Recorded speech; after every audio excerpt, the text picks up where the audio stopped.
সুমাস কিচেনে সবাইকে স্বাগতম। আজকে তৈরি করব চিকেন শিক কাবাব।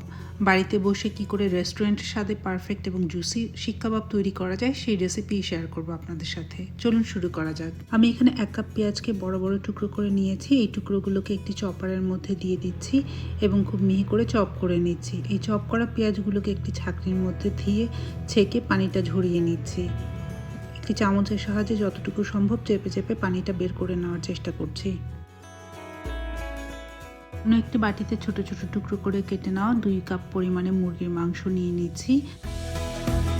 এই মাংসের টুকরোর সাথে দিয়ে দিচ্ছি 1/2 চা চামচ পরিমাণে জিরার গুঁড়ো, 1/2 চা চামচ ধনিয়ার গুঁড়ো, 1 চা চামচ পরিমাণে কাবাব মশলা, দিচ্ছি 1/4 চা চামচ গোলমরিচের গুঁড়ো, 1/4 চা চামচ চিলি ফ্লেক্স, 1/4 চা চামচ বেকিং সোডা, পরিমাণ মতো লবণ, দিচ্ছি 8 টুকরো রসুনের কোয়া, 1 ইঞ্চি পরিমাণে কেটে রাখা আদা, 3টে কাঁচামরিচ, আরও দিচ্ছি 10টি পুদিনা পাতা, 1 মুঠো ধনে পাতা এবং আগে থেকে চপ করে পানি ঝরিয়ে রাখা পেঁয়াজ দিয়ে খুব ভালো করে মাখিয়ে নিচ্ছি।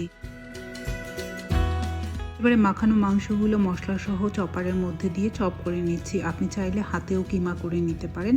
আবার অনেক সময় মনে করতে পারেন আদা রসুন বাটা দিয়ে দিলেও হয়, কিন্তু কাবাবের অরিজিনাল টেস্ট যদি আনতে চান তাহলে এগুলো চপারে দিয়ে চপ করে নিতে হবে অথবা হাতে কিমা করে নিতে হবে। আমি এই কাবাব বানানোর জন্য যেই মশলাটা ব্যবহার করেছি সেই মশলার রেসিপিটা ভিডিও শেষের দিকে রয়েছে। আশা করছি আপনি দেখে বুঝতে পারছেন মাংসের কিমাটা কেমন হয়েছে। এবারে এর সাথে দিয়ে দিচ্ছি 1 টেবিল চামচ পরিমাণে ঘি। ঘি দিয়ে মাংসটাকে খুব ভালো করে মাখিয়ে নিতে হবে ঘিয়ের সাথে।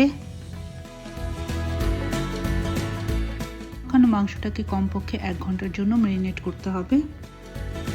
ঢেকে ফ্রিজে রেখে দিচ্ছি 1 ঘন্টার জন্য। 1 ঘন্টা পরে ফিরে আসছি। আপনার কাছে শিক কাবাব বানানোর জন্য যদি শিক না থেকে থাকে তাহলে আপনি খুব সহজেই ঘরে তৈরি করে নিতে পারেন এভাবে। 4টি স্ক্রুয়ার নিয়েছি, এটাকে আমি একটি ফয়েলের ভেতরে দিয়ে ফয়েলটাকে চারিপাশ থেকে খুব ভালোভাবে মুড়ে দিচ্ছি। এভাবে করে আপনি ঘরে খুব সহজে শিকগুলো বানিয়ে নিতে পারেন।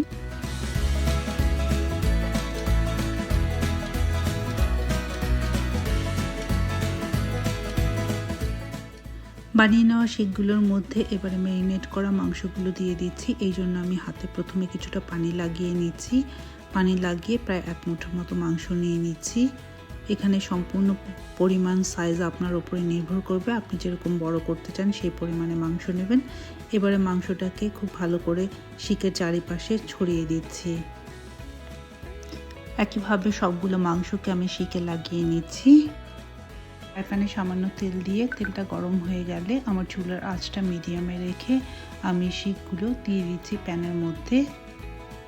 দিয়ে কিছুক্ষণ পরপর উল্টে দিচ্ছি যাতে চারিপাশটা খুব ভালোভাবে রান্না হয়। 5 থেকে 6 মিনিটের মতো সময় লেগেছে আমার কাবাবগুলো রান্না হতে। এটা খুব বেশি সময় রান্না করলে ড্রাই হয়ে যাবে, তাই সেই দিকটাতে একটু নজর রাখতে হবে। তৈরি হয়ে গেল ভীষণ মজাদার চিকেন শিক কাবাব। এবার আমি কাবাবে যে মশলাটা ব্যবহার করেছি সেই মশলার রেসিপিটি আপনাদের সাথে শেয়ার করছি। প্রথমে একটি প্লেটের মধ্যে 1/4 চা চামচ পরিমাণে নিয়েছি আস্ত জিরা, ধনিয়া, মৌরি, মেথি, লবঙ্গ, জয়ত্রী এবং গোলমরিচ। আরও নিয়েছি 10টি সবুজ এলাচ, একটি কালো এলাচ, 2টা শুকনা মরিচ, 3-4 টুকরো গরম মশলা, 2টো তেজপাতা, একটি পিপল অথবা লং পেপার, 1/2 জায়ফল এবং 1/2 স্টার অ্যানিস অথবা তারা মৌরি। জায়ফল বাদে বাকি সব মশলাকে একটি ফ্রাই প্যানে দিয়ে অল্প আঁচে প্রায় 5 মিনিটের মতো ভেজে নিচ্ছি।